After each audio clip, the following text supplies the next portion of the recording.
Shalom shalom bakunzi ba Burundi Gospel TV turamukije mu izina ry'umwami wacu Yesu Kristo turabwa ke canke mwiriwe bivanye naho muri canke amasaha mukurikiraniye kino kiganiro cacu ni Yaridigiye neza kuri micro turi kumwe n'umutumire wacu igitega uno musi turi Bujumbura reka tumuhe umwanya abaramutse anabidondore. Ndabaramukije ni NTAHE Brice ndumuririmbyi sanzwe mvuki Muramvya nakuriye Igitega ego nivyo. Turagushimiye cyane Brice. Mbega Brice ni nde kabatamuzi ushobora kwitondera ko badukurikirana? Brice arubatse, Brice ntiyubatse, Brice ni umwana wa kangahe mu muryango? Brice ivyo vyose birakenewe kugira ngo abakunzi bacu n'abakunzi b'ibikorwa vyawe bashobore kumenya umwidondoro wawe. Murakaze cyane. Brice ni umuhungu avuka ngira kabiri mu muryango, ndacyari umusore ego nkunda Yesu. Wavuze ko wavukiye Muramvya ariko ugakurira Igitega, vyagenze gute? Navukiye Muramvya niho abavyeyi bavuka, naje niyo navukiye, ariko inyuma yaho twaje twimukiye Igitega kuko twarimutse nyene turimukirayo. Nari nkiri muto nsa n'uwakuriye Igitega ego. Ku batakuzi je ndakuzi nk'umuririmbyi ariko hariho benshi batari bakuzi, peut-être baci bakumenya uno munsi bivanye n'ubutumwa ugomba ubashikirize. Mbega Brice dushingira intahe ku rugendo rwawe rw'agakiza gatoyi, wakijwe gute, wakiriye Yesu umwami n'umukiza gute kugira ngo twumve ingene washitse muri carrière yawe yo kuririmba? Murakoze. Nakijijwe ndi umwana mutoyi cane, narifise imyaka yari 12 nari hari muri 2006 ego, narifise 12 ans hanyuma ndumva inkuru nziza y'agakiza. Hariho umwana twigana niga muri 5e, hari umwana twigana yari umugenzi cane yitwa Blaise Chimaye Blaise, niwe yakijijwe, twari abagenzi arakizwa. Hanyuma jivyo sinayinzi cane, narakunda gusenga mugabo ibijanye no kumva inkuru za Yesu nazumva nk'abandi bose nyene sinavyitaho, ariko amaze gukizwa aba umwana avyumva cane, tukaganira cane, tukamara umwanya tuganira ijambo ry'Imana, kansigurira imirongo yo muri bibiliya, kampa arangabira n'agatabo kajya k'isezerano rishasha, ndasoma nafise umwete cane, kandi n'ubu niko meze, nafise umwete cane wo gusoma, nkasoma novuga nti nk'akarya gatabo kose kuva muri Matayo gushika mu vyahishuriwe twari dufise, kari gafise na Zaburi nk'amezi 5 nari mpejeje kugasoma kose ata murongo n'umwe nsize. Rero ndasoma tukamara umwanya tukasenga turi hamwe, numva nyene ndakunze ijambo ry'Imana, ariko sinari bwafata ingingo ngo nce urubanza numve ko noha ubuzima bwanje Yesu. Ariko umunsi umwe ndafata ingingo, hanyuma ndakira umwami Yesu. Nuko hari muri 2006 nkuko nabivuze, hanyuma kuva ico gihe rero nca mbandanya, n'ubu ndacamukunda, siniteze kumuheba, nibaza ko ngifitiye inyota kuzobana nawe mu bwami bwiwe mw'ijuru. Biratangaje cyane kumva umwana w'imyaka 12 ashobora gufata ingingo ikomeye nk'iyo yo kugera ikirenge mu ca Yesu. Mbega ababanyi urunganwe bakubona gute ufashe iyo ngingo yo gukurikira Yesu? Yari imyaka yegera ubuyabaga, bakubona gute? Byari bigoye cyane kuko aho narindi no kumva ngo wakijijwe naka yakijijwe, byari bigoye kumva, wacumengo baye umuntu abantu isi idatahura canke ikibano kidatahura ko hari imaje bari bazimwo abakizwa n'abantu batasubira kuyaga n'abandi batasubira kuja aho abandi bari. Urumva rero ati nukuri arahomvye ivyo bintu agiye kujamwo akiri umwana mutoyi, hari hagezeho umva babitahura mu buryo mwene n'ubwo mugabo je kuko nari nafashe ingingo nyene kandi bivuye mu mutima.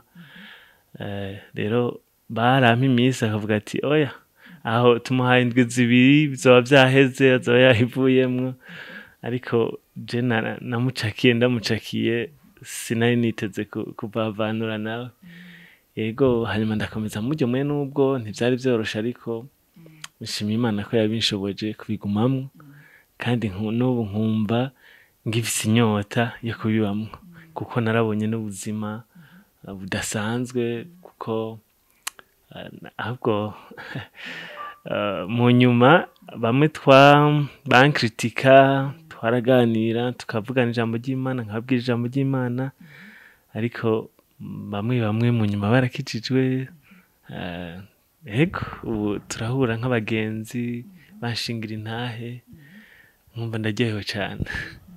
Nkuko yagiye kubidushikiriza, hari abantu benshi bo muri iyo myaka, abantu urunganwe rw'ubu navuga abajene batinya gukizwa na cane ko bafise navuga gute igicapo kitarico kubakizwa. Bamwe bavuga ko gukizwa ubuhomvye, urumva sinzi, bumva umengo gukizwa ni nagasho, ntibasubira kuryoherwa. Bambwirira ingene umuntu akijijwe ashobora kuryoherwa akaguma ari muri bwa buzima nyene bwo kuba umujene kandi yongera ashimisha Imana. Nibaza ko ari ukwihenda cane ababifata mu buryo mwene n'ubwo. Gukizwa ahubwo nasanze ariho hari umunezero, kubera nk'ubu nka je urumva ko nakijwe mu myaka isa ni bavuga ko igoye cane, umuntu aba ariko arinjira mu bihe navuga nti vy'ubuyabaga, aho benshi bagaragaza amakomportema atandukanye. Hariho igihe rero usanga mw'iyo myaka umuntu aciye hakomerekera bivanye n'uko kuntu aba ariko arahindagurika, ariko je ndashima Imana ko kuva muri ico gihe vyaramfashije kuzigamwa, kuza usenga ukaba mw'ivyo bihe ufise inyota yo kurondera Imana. Nta munezero usumbuho, kuko hari igihe benshi barondera umunezero mu bitari vyo, ugasanga ahubwo uwo munezero bavuga ngo bariko bararondera niwe uciye utuma ubuzima bwabo buba nabi, bakazoza kuvyicuza baramaze gusaza canke barakuze. Ariko rero umunezero by'ukuri nta hantu hari umunezero nko muri Kristo. Ni Kristo wenyine atanga umunezero, ibindi byose biza bimeze nk'umunezero mugabo vyambaye indi shusho. Novuga nti nta munezero uhari atari muri Yesu. Ego. Turagushimiye cyane. Hari n'ikindi wavuze, urugendo rukomeye cyane wagizeho gusoma isezerano rishasha ryose mu mezi 5. Mbega wasoma gute? Ku munsi wasoma ibice bingahe kugira ngo ushobore kumara isezerano rishasha ryose mu mezi 5? Novuga nti nta je nanifize kuko niho naringikizwa, nta byinshi narinzi kubijanye n'ukuntu umuntu ashobora gusoma ijambo ry'Imana ngo je numva nyene mfise inyota yo kuguma nsoma. Nta gice novuga ngo narasoma ku munsi nari nandika ibice ibi, oya ku munsi nashobora nko gusoma nk'igitabo cyose nkakimara,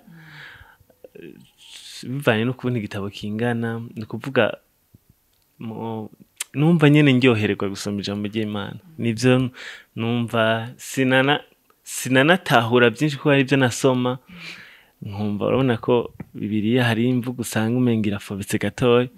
Rero ivyo sinari bwabone ko bikwiye numva nyene ndyohererwa kuguma nsoma.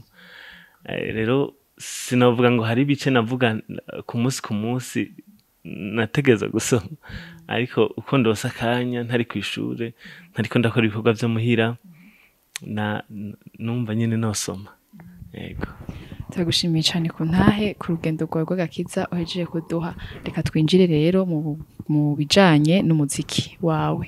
Mbega watanguye kuririmba ryari? Maze gukizwa nkigishwa muri eglise nari nakirijwemwo,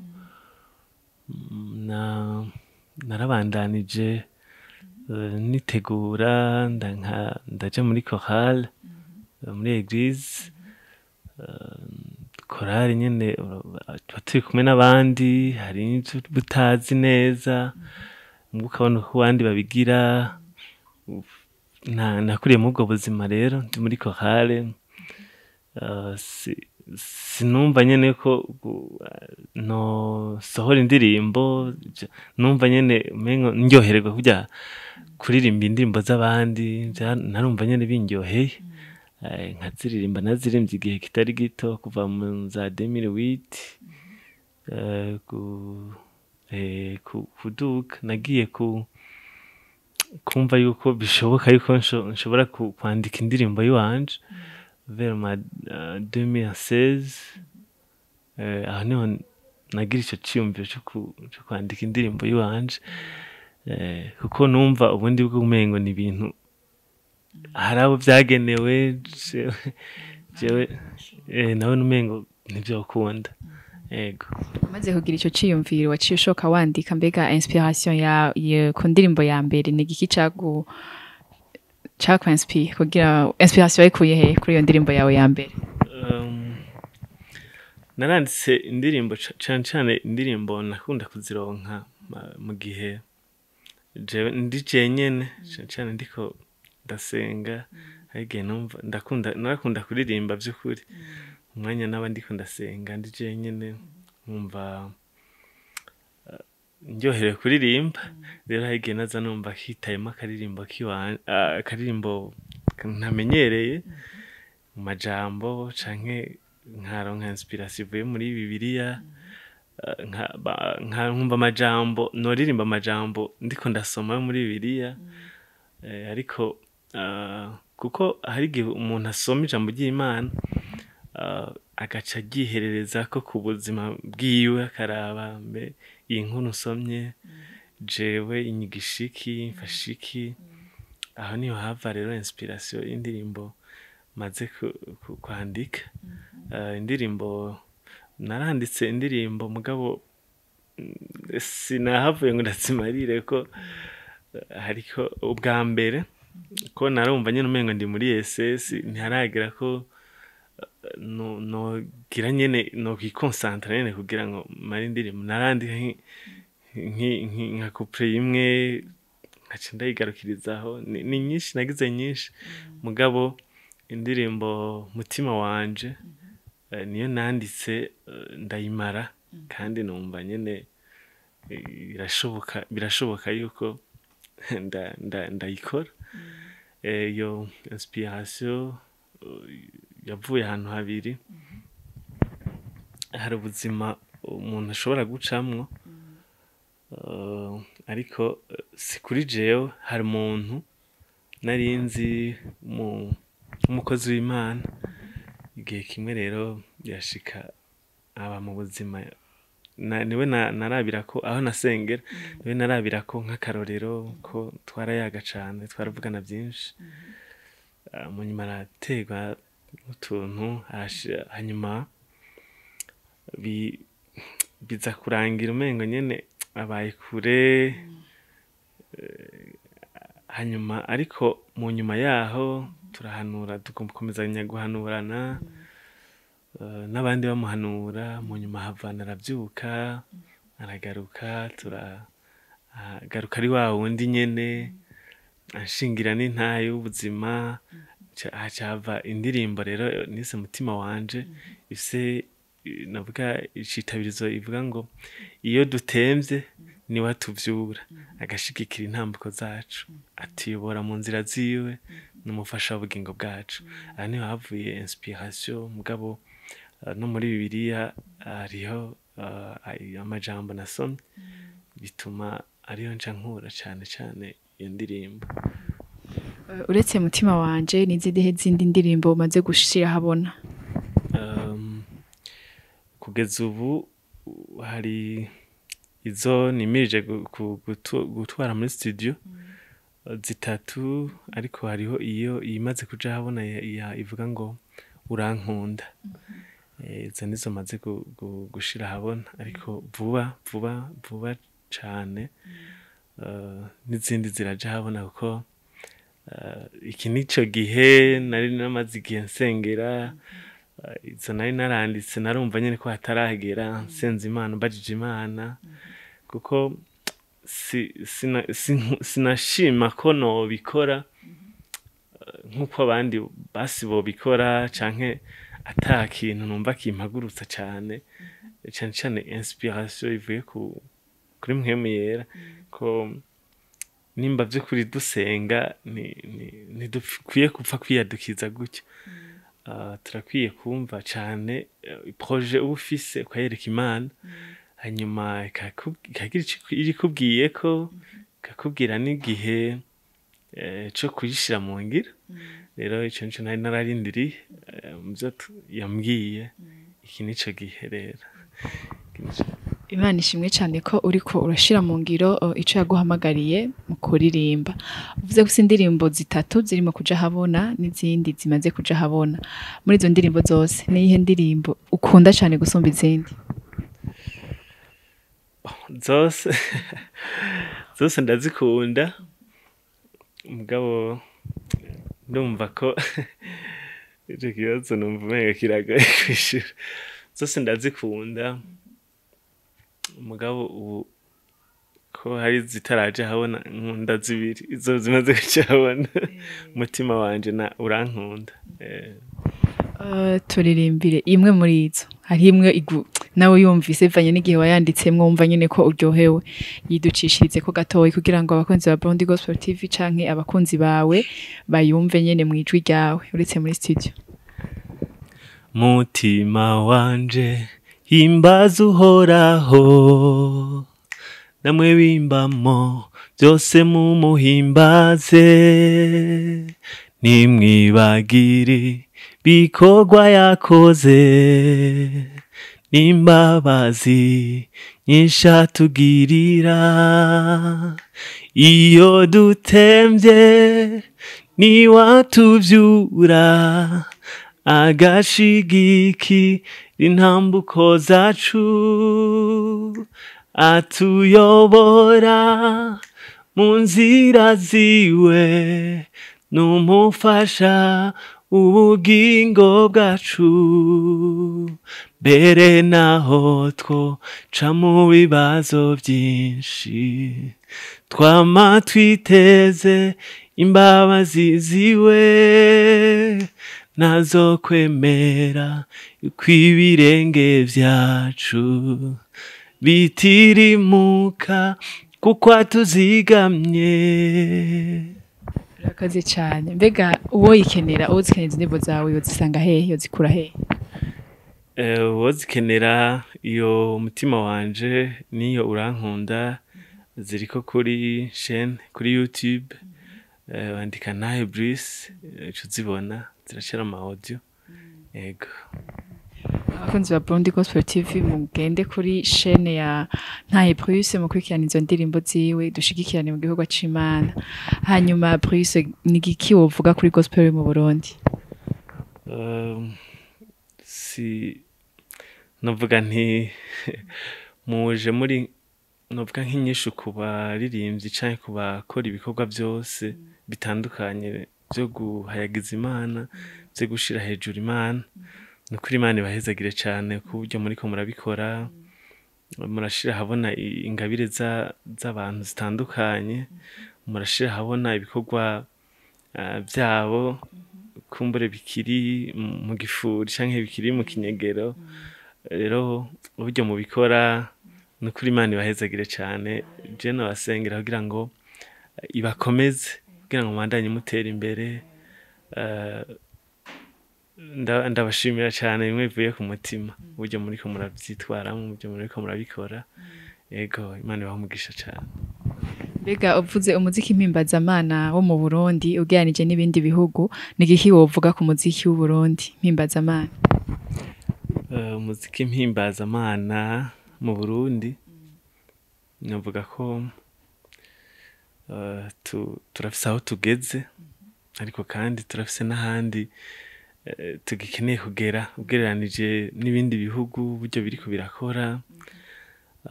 Hari ikintu kikibuze mu Burundi.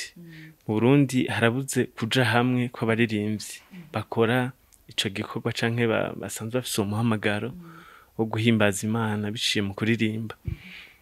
Ahandi ibindi bihugu usanga abarimvyi baho bari ini bashigikirana bafashanya mu biteramo canke kubijanye n'ibikorwa baba bariko barakora nk'amavideo canke ama-audio. Ariko mu Burundi mbona umengo ntibiraba cane, hari ababikora ego nivyo mugabo ntibigwiriye cane mfatiye kuvyo je mbona. Turacafise agatima kuko umengo umwe wese yokwikorana yokora ku giti ciwe. Ico rero mbona umengo ni nk'intambamyi by'ukuri iyo ushaka gushika kure mu mwanya muto canke atari umwanya muremure, ni vyiza yuko utijana wenyene. Wijanye wenyene ego nivyo urashobora gushika mugabo ugenda bukebuke kandi gushika kure usanga biriko birakuruhisha. Ariko kuja hamwe biratuma haba umurindi udasanzwe unyaruka kandi tugashika kure bivanye n'ivyumviro biba biri mw'abo bantu bagiye hamwe. Yego. Mbega Prince, nko guha ububasha bwo kugira ikintu uhinduye, ni igiki wohindura muri gospel yo mu Burundi?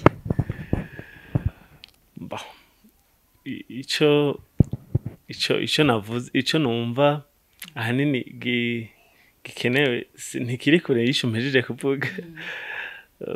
Ego ukuntu kuja hamwe n'abandi, gukorera hamwe, n'ukuntu mu muziki tudakwiye kubitwara uko umwe wese avyipfuza. Numva umengo ico kintu kame kigiyeho hoba akarusho cane mu muziki mpimbazamana w'Uburundi, kuko ego turaririmba canke turabikora ariko ntitukwiye kubikora nk'uko abandi bose babikora, kuko twebwe n'igikorwa c'Imana.